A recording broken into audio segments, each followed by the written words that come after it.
Nagka-landslide sa barangay Sibulaw sa Zamboanga City dahil sa malakas na ulan. Nabagsakan ng lupa ang isang bahay roon. Nakatakbo palabas ang lalaki nakatira sa bahay pero naiwan sa loob ang kanyang mag-iina. Patay ang kanyang asawa at isa nilang anak. Nailigtas ang dalawa pang bata.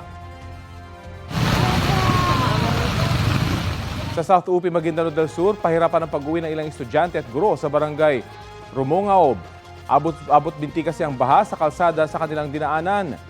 Sa Dato Dinsinsu at Maguindanao del Norte, nasira ang isang tulay sa barangay Tapian. Bunsod daw yan ng malakas na ulan at ragasan ng tubig. Ayon sa MDRRMO, ang tulay ang nagdurugtong sa Sitio Proper at Sitio Tuka sa bayan. Pahirapan tuloy ang pagtawid ng mga residente. Sa Makilala, South Cotabato, stranded ang maraming estudyante sa barangay New Baguio dahil sa malakas na ulan.